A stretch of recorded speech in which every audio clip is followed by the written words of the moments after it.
Bonjour, je suis Élodie Victor, avocate en droit d'asile et droit des étrangers. Si vous êtes une femme et que vous n'êtes pas excisée, mais que l'excision est pratiquée dans votre pays et ethnie d'origine, mais surtout dans votre famille, que cette pratique est connue de tous et de toutes et que vous avez des preuves, alors vous pouvez demander l'asile en France. Il y a des pays où c'est connu que l'excision est beaucoup pratiquée. Ces données seront prises en compte par les institutions de l'asile. Vous allez faire une demande d'asile et expliquer, prouver que vous appartenez au groupe social des femmes qui n'ont pas subi de mutilation génitale féminine, c'est-à-dire qui n'ont pas été excisées. Premièrement, vous allez devoir produire un certificat médical de non-excision. Pour les femmes majeures, le certificat médical peut être établi par un médecin ou une sage-femme.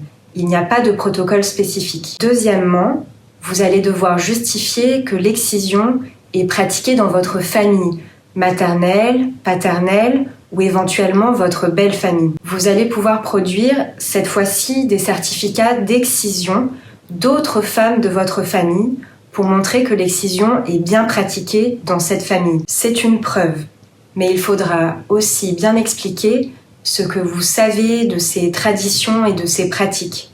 Qui excise, comment, quand, à quel âge. Troisièmement, vous allez devoir expliquer qui pourrait vous exciser en cas de retour dans votre pays d'origine et décrire les menaces que vous avez peut-être déjà reçues. Vous ne pouvez pas juste dire que vous risquez d'être excisé.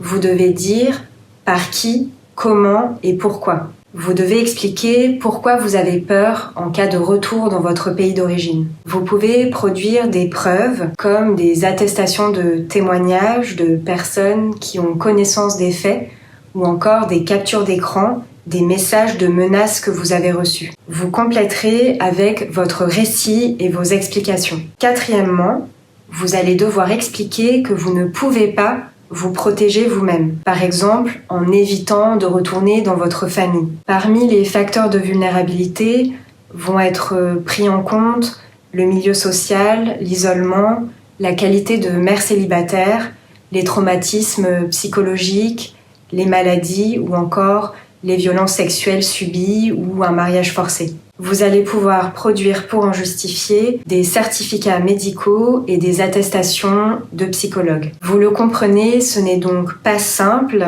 et cela prend du temps de raconter son histoire et de trouver les documents utiles. Vous pouvez demander à des associations spécialisées, aux travailleurs sociaux, ou à la CAFDA SPADA de vous aider à raconter votre histoire. Vous pouvez être assisté par un avocat à l'aide juridictionnelle pour former un recours contre le rejet de votre demande d'asile par l'OFPRA. Merci d'avoir regardé la vidéo et n'hésitez pas à la partager sur vos réseaux sociaux.